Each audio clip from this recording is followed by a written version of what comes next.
Bonjour tout le monde. Que Dieu soit béni dans vos cœurs. Nous allons adorer le Seigneur.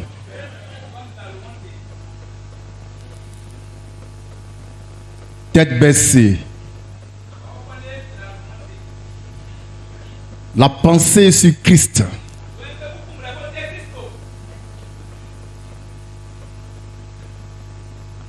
Nous allons le remercier, le qualifier, l'élever par nos paroles inspirées du Saint-Esprit. Nous prions. Alléluia. Que Dieu soit béni. Veuillez vous asseoir.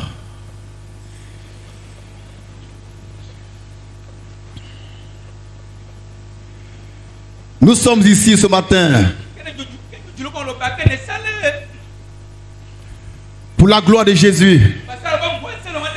Notre bien-aimé Jésus, notre ami Jésus, notre frère Jésus, notre Dieu Jésus, notre roi Jésus, notre rédempteur Jésus, notre pourvoyeur Jésus. Nous bénissons sa présence. Nous bénissons sa parole. Nous bénissons sa personne. Nous bénissons son esprit. Nous bénissons son royaume. Et nous vous bénissons. Car vous êtes de Dieu.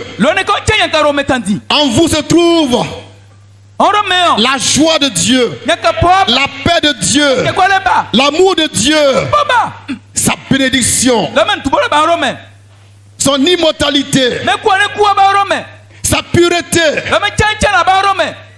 et sa sainteté. Vous êtes bienheureux.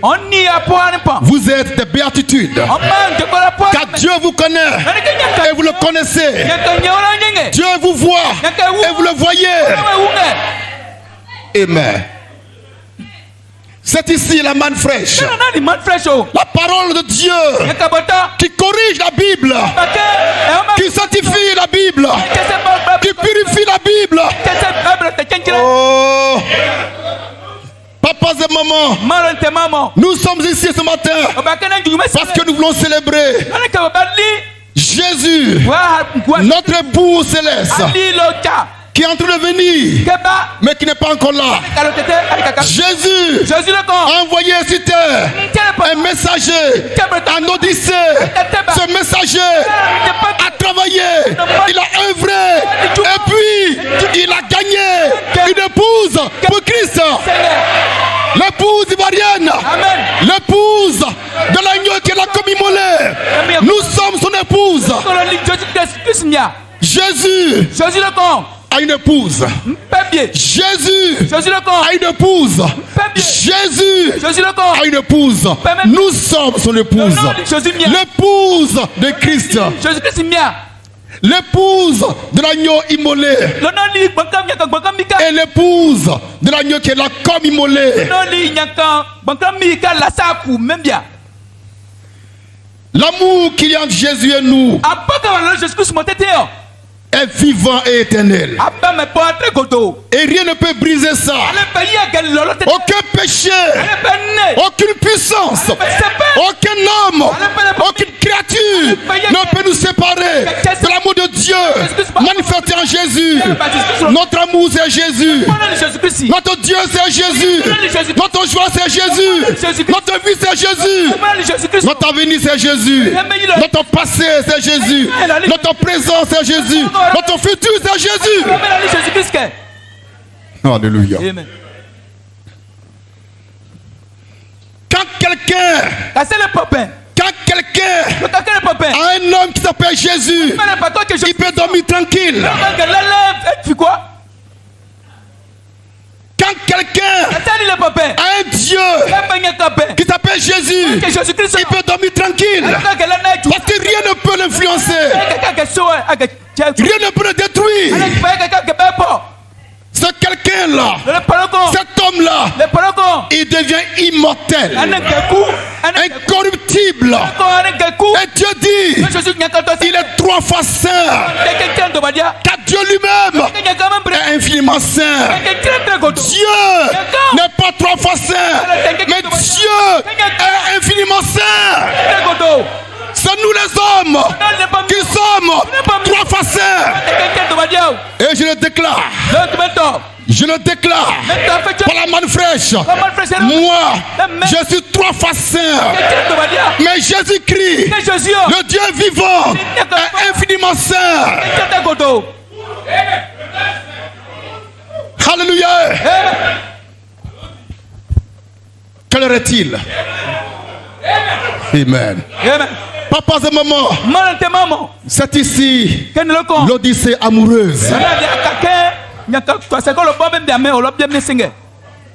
Dans ce tabernacle, on a célébré les fiançailles de l'épouse ivoirienne avec l'époux ivoirien qui a représenté l'époux céleste, Jésus-Christ. Amen. Les fiançailles sont scellées. Les fiançailles sont scellées. Maintenant, on attend le grand jour. Le grand jour des noces. De l'agneau immolé. Le grand jour du banquet. De l'agneau immolé. Ce grand jour, ce grand moment aura lieu très bientôt. Lorsque Jésus reviendra prendre son épouse. Dieu a dans son cœur le désir de se marier. Car Dieu est un homme. Et Dieu dit, il n'est pas bon que l'homme soit seul.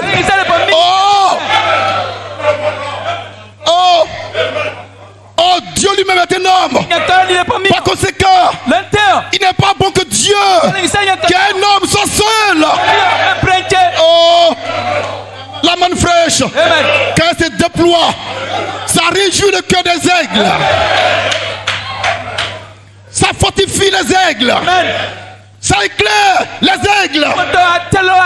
Papa et maman, il n'est pas bon que Dieu soit seul. Alors Dieu a fabriqué, a créé, a fait une épouse à sa ressemblance. Une épouse à son image. Une épouse à sa lumière. Une épouse qui lui ressemble. Une épouse digne de ce nom. Une épouse parfaite. Une épouse glorieuse. Une épouse enceinte. Qui ne peut pas pécher. Qui ne peut pas pécher.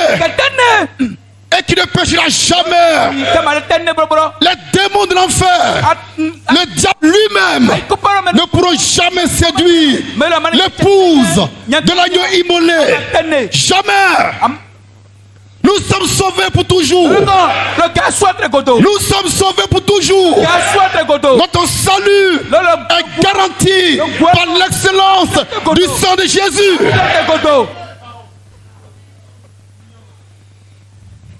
Papas et mamans, réjouissez-vous. Car Dieu vous visite par la main fraîche. Cette parole unique à son genre, qui défie la pesanteur, qui défie la civilisation des hommes, qui défie la Bible elle-même. La main fraîche défie la Bible. Je dis, la manne fraîche défie la Bible. La manne fraîche juge la Bible. Car la Bible n'est pas la parole de Dieu. La Bible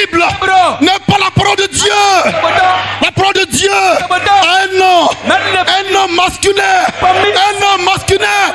C'est Jésus-Christ. Alléluia. Amen. C'est Jésus-Christ qui est la parole de Dieu. C'est pas un bouquin. C'est pas un bouquin. C'est pas un livre. C'est un homme. La parole de Dieu est un homme. C'est une personne. C'est pas un bouquin. C'est pas un livre. C'est Jésus-Christ. Et c'est Jésus. Là, je suis le con. Voulait se marier. Elle n'est pas bien.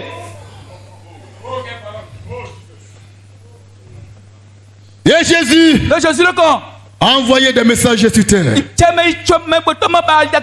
pour chercher et pour trouver une femme à sa gloire. Il a envoyé Moïse. Il a échoué. Alléluia. Après Moïse, ce fut Josué.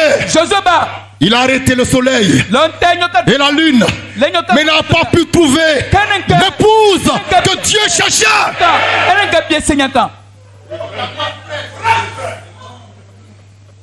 Alléluia. Amen.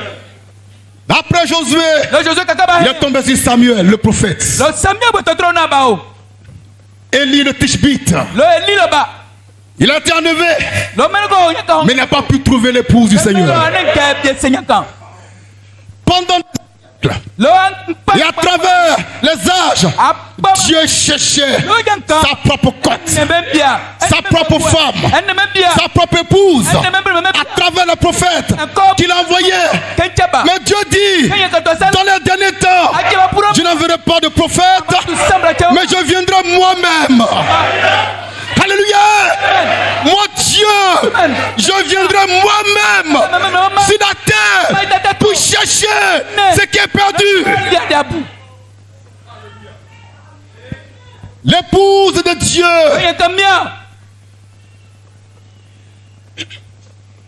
L'épouse de Dieu était perdue à travers l'épouse d'Adam. Ève. Et Dieu est venu chercher ce qui est perdu.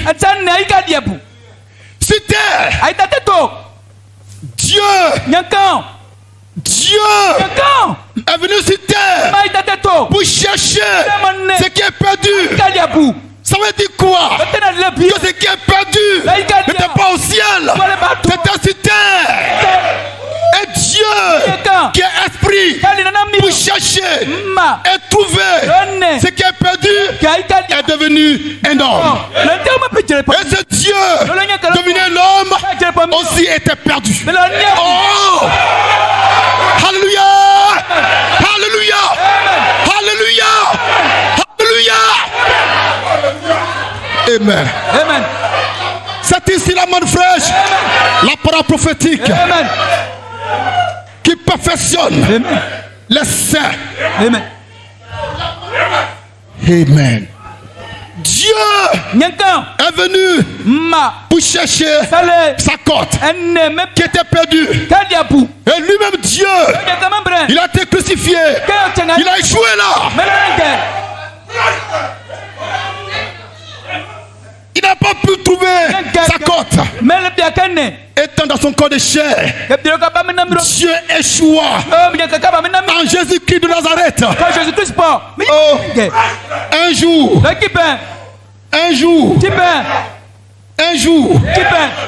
on a envoyé à Jésus un aveugle. On a envoyé un aveugle à Jésus. Le tout-puissant Jésus. Qui marchait sur les eaux. Qui multipliait le pain. Que les gens glorifiaient. Et il disait, je suis la résurrection et la vie. Mais ce jour-là, on a envoyé un aveugle. Un petit aveugle. Oh!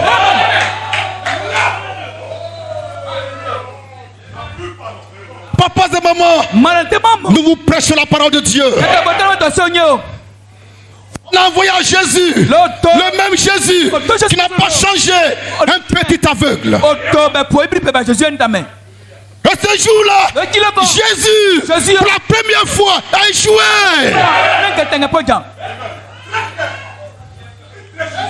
Jésus, pour la première fois, dans son ministère, a échoué.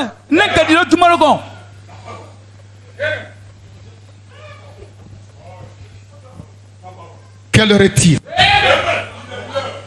Alléluia.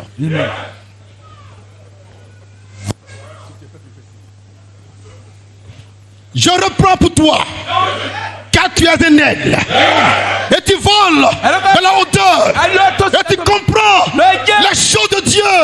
Tu n'es pas charnel, tu n'es pas bête, tu es de Dieu, tu es ouais, tu es un aigle. Et je répète pour toi, pour ta formation, pour ton information, pour ta gloire, pour ta joie, je dis, je répète que Jésus a échoué. J'affirme, j'insiste, je persiste et je signe. Jésus-Christ de Nazareth a échoué. En voulant guérir l'aveugle, il a montré son humanité. Oh, il a montré qu'il était un homme qui pouvait échouer. Jésus a montré qu'il était un homme qui pouvait échouer. Jésus échoua. Et ce qui est bien, et intéressant, et extraordinaire, et merveilleux, c'est que c'est écrit dans la Bible. Et nous aimons ce qui est dans la Bible, mais nous n'aimons pas la Bible elle-même. Oh, quelle parole! Maintenant, prêtez l'oreille. Prêtez l'oreille et soyez attentifs à la voix de l'écriture. Lecture. Jean 9. Jésus vit en passant un homme aveugle de naissance. Ses disciples lui firent cette question. Marc 8, 22 à 24. Nous reprenons. Chrétienne, calme-toi, tout ira bien. Nous reprenons Marc chapitre 8, verset 22 au verset 24. Lecture. Il s'est rendu à Bethsaïda. Jésus s'est rendu à Bethsaïda. Et on amena vers Jésus. Un aveugle. On le pria de toucher. Et on le pria de toucher l'aveugle. Il prit l'aveugle par la main. Il prend l'aveugle par la main. Et le conduisit hors du village. Il le conduit hors du village. Puis, il lui met de la salive. Sur les yeux. Lui imposa les mains. Il lui impose les mains. Et lui demanda. Et demande à l'aveugle. S'il voyait quelque chose. Est-ce que tu vois quelque chose? Amen. Pourquoi une telle question? Jésus, tu sais tout. Pourquoi tu demandes ça? Jésus, tu marchais sur l'eau. Jésus, pourquoi tu dis à l'aveugle, est-ce que tu vois quelque chose? Papa et maman, si vous pouvez supporter un peu ma folie, car ce matin je suis fou.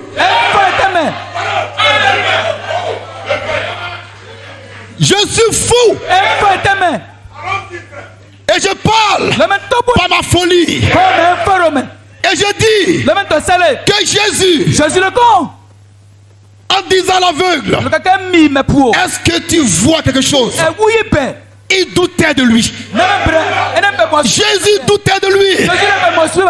Jésus a douté de lui-même. La parole, ça rougit les yeux, mais ça ne va pas les casser. J'ai fait une promesse à Dieu. J'ai fait une promesse à Dieu. J'ai dit Seigneur, le tabernacle est trop plein d'hommes. Je vais prêcher un message pour chasser les gens. Je n'aime pas la foule. J'aime pas la foule. Amen. Et ce matin, je vais prêcher pour te chasser. Je vais prêcher pour te chasser d'ici. Et je te dis que Jésus a douté de lui. C'est pourquoi il a demandé, est-ce que tu vois quelque chose? Est-ce que tu vois quelque chose? Il se renseigne. Il n'est pas sûr de son sujet. Alléluia. Jésus, le grand Jésus, n'était pas sûr de son sujet. Il se renseigne. Mon petit, est-ce que tu vois quelque chose? Et il lui a parlé dans l'oreille. Est-ce que tu vois quelque chose? Alléluia. Amen.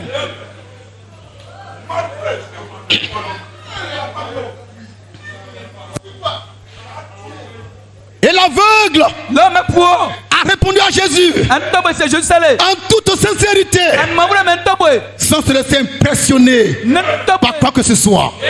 Il dit à Jésus, lecture, j'aperçois les hommes, mais j'en vois comme des arbres et qui marchent. Il dit à Jésus, je vois les hommes qui marchent comme des arbres. Ça veut dire rien n'a été fait. Parce que les arbres ne marchent pas. Les arbres ne marchent pas.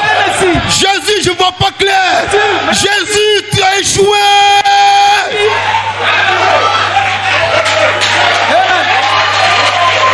Amen. Amen. Amen. C'est ici la manne fraîche. La parole de Dieu qui vous restaure et vous donne la foi de l'enlèvement. L'aveugle dit à Jésus, on va lire encore. C'est pas moi qui dis ça. C'est la Bible qui dit. Lecture. Il regarda et dit à Jésus, j'aperçois les hommes, mais j'en vois comme des arbres et qui marchent. Depuis quand arbre a marché, il voulait dire à Jésus, je vois rien. Je ne suis pas guéri. Mon état n'a pas changé. Amen. Oh, quelle parole. Amen. Quelle grâce. Amen. Quelle miséricorde. Amen. De comprendre ce mystère de Jésus dans sa faiblesse. Ce que j'aime le plus chez Jésus, c'est pas sa force, c'est sa faiblesse. Car quand il est faible, il devient fort. Lecture. Jésus lui mit de nouveau. Jésus lui mit de nouveau. Jésus lui mit de nouveau.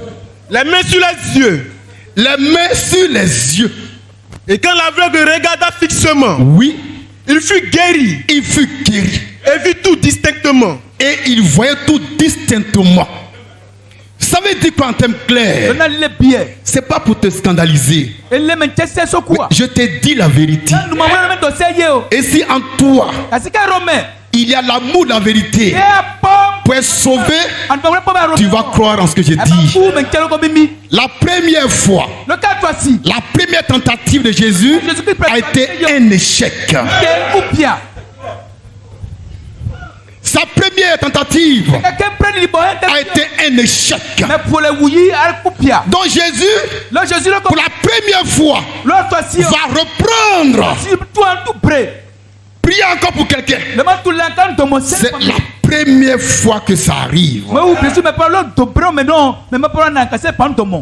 Il a fait 2 fois avant de réussir. Donc, la première fois, je suis désolé, Jésus a échoué.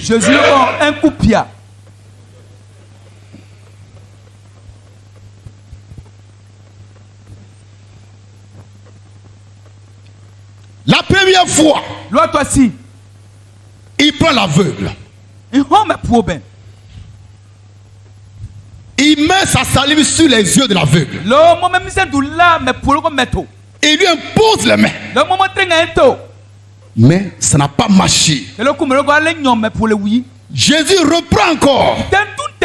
Il se concentre maintenant. Alléluia. Il se concentre. Car il savait qu'il était sur un terrain glissant. Il se concentre. Et quand il s'est concentré, il a vu la vision. La première fois, il a fait ça de façon charnelle. Oh, la parole. Mais la seconde fois, de façon spirituelle. Il a vu maintenant le Père faire. Et le Père lui a imposé les mains. Oh, Jésus a commencé par mettre la salive. Ce n'était pas dans le plan de Dieu. Jésus avait dévié. Oh! Papas et mamans, quelle heure est-il? Quelle heure est-il? Jésus dit, je ne fais que ce que je vais faire au Père. Très bien. Mais ce jour-là, il a mis salive et il a imposé les mains. Il n'a pas vu le Père. Jésus était charnel. Jésus a posé notre Chanel. Jésus était en dehors de la volonté de son Père. Alors son Père l'a pas exaucé.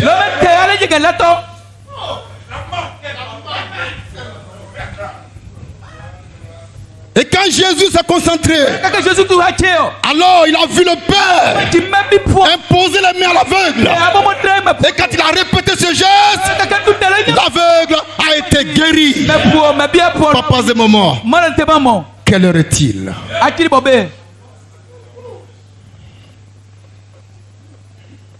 Je sais que le mépris qu'on a pour moi va augmenter. Mais je m'en fous.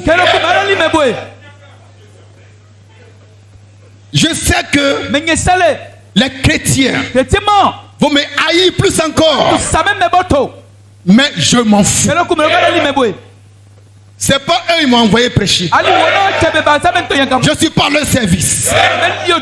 C'est Jésus qui m'a envoyé. Et Jésus dit de vous dire qu'il a échoué à la première tentative et qu'il a réussi à la seconde.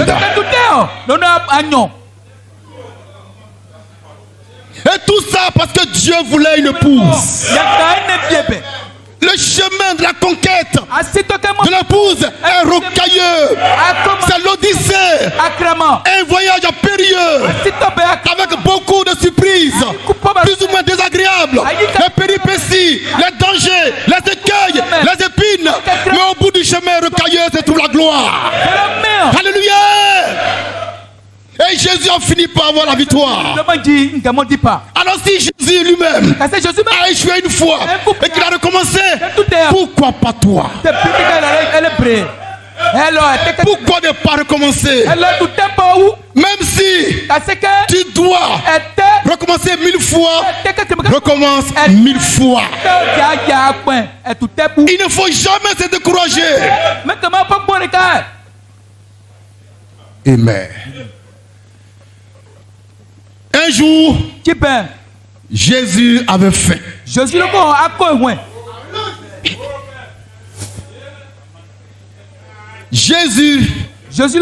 de Nazareth avait faim. Il avait beaucoup faim. Et il était avec ses disciples. Et il a vu de loin un figuier au feuillage vert. Jésus avait faim. Beaucoup faim. Et il dit à ses disciples, j'ai faim. Et voici devant nous un figuier au feuillage vert. Allons-y. Je vais cueillir les figues. Je vais manger. C'est Jésus qui disait ça. Il était rempli du Saint-Esprit. Il était la parole faite chair. La divinité manifestée en chair avait fait. Celui qui multipliait le pain pour ceux qui ont faim avait faim. Quel paradoxe.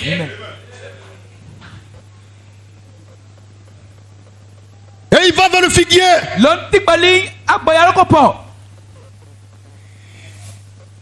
Il rentre en bas du figuier avec un petit caillou pour cueillir les figues. Alléluia! La parole. Quel scandale. Mais il faut bien cueillir les figues. Et c'est avec caillou on cueille les figues. Donc Jésus avait un petit caillou dans la main pour cueillir les figues. Mais quand il leva les yeux, il vit que il n'y avait pas de figues dans le figuier. Et Jésus est entré dans une colère noire. Une colère noire. Il était dans tous ses états. Et il a maudit le figuier. Il dit, toi figuier, tu as osé. Tu as osé me tromper. Tu as osé me tromper. Tu vas plus jamais produire de fruits. Mais pourquoi Jésus a-t-il maudit le figuier? Pourquoi Jésus a-t-il maudit le figuier qui n'a rien fait? C'est parce que Jésus s'est senti frustré. Jésus s'est senti frustré. Jésus s'est senti frustré. Et dans sa colère, il maudit le pauvre figuier.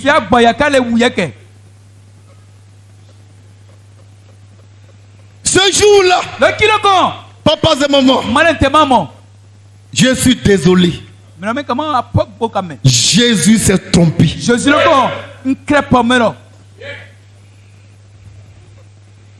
Sa foi humaine l'a trompé.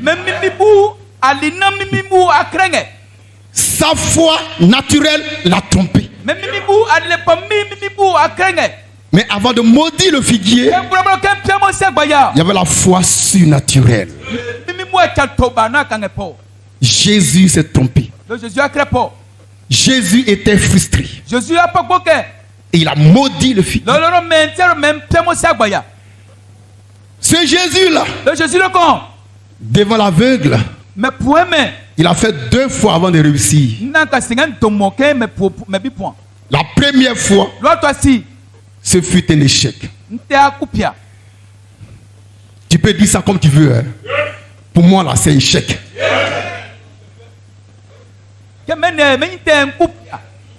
Ils vont te dire, tu vois, non, on t'a dit le monsieur là. Il ne croit pas à la Bible. On t'a dit qu'il ne croit pas à la Bible. Et toi, tu es là-bas. 1, 2, 3, man fraîche. Tu vois ce qu'il dit, non? Il dit que Jésus s'est trompé. Quoi? Jésus crée pas. Mais frère, frère, Malachie 3. dit quoi? Malachie 3, rapidement.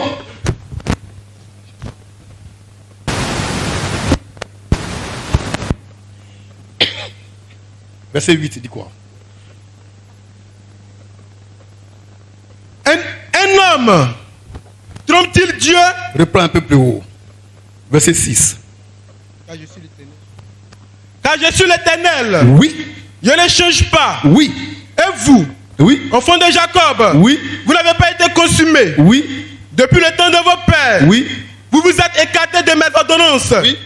Vous ne les avez point observées. Oui. Revenez à moi. Oui. Et je reviendrai à vous. Oui. Dit l'Éternel des armées. Oui. Et vous dites. Oui. En quoi devons-nous revenir? Oui. Un homme trompe-t-il Dieu? Un homme trompe-t-il Dieu? C'est les hommes qui posent la question à Dieu. Est-ce qu'un homme peut te tromper, toi Dieu? Vous voyez le mystère déjà? Les hommes disent à Dieu, est-ce que nous on peut te tromper? Dieu va répondre sans embâche. Dieu dit quoi? Car vous me trompez. Vous me trompez. Dieu dit, vous les hommes, vous me trompez. Alors quand j'ai dit que Jésus s'est trompé, toi t'es fâché. Tu as un problème. Tu es un bâtard. Tu es un bâtard. Tu es un bâtard.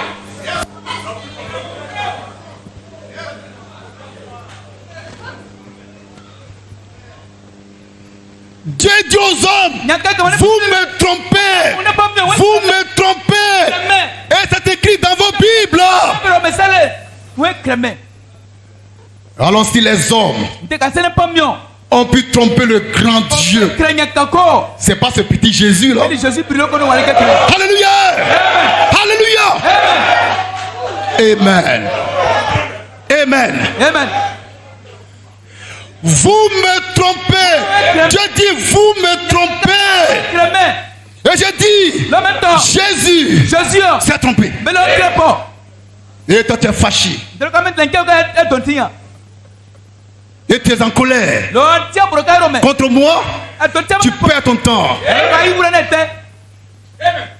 Car Dieu est d'accord avec moi.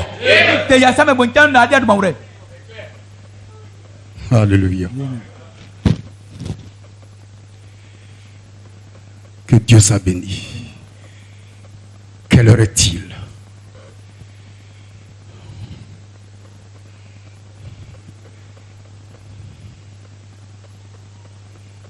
Un dernier mot pour ceux qui sont allés ou qui veulent encore aller en Odyssée.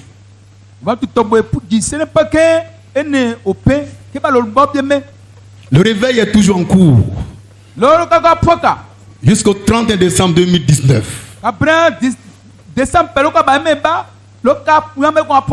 Par conséquent, chaque jour tu peux aller vers celle que tu veux épouser.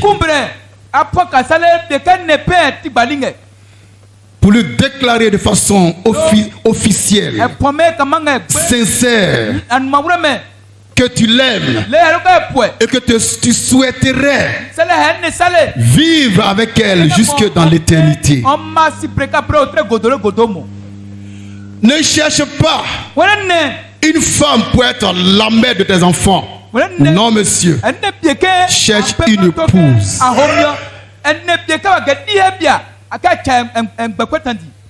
Cherche une épouse, une femme vertueuse, qui craint Dieu, qui aime Dieu, qui vit sa parole, qui se sanctifie et qui t'aime et qui est prête à t'appeler mon Seigneur.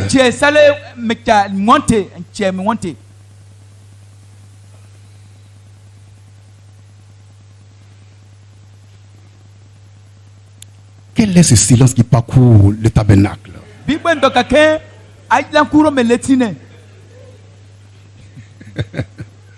Amen. Amen. Que Dieu soit béni.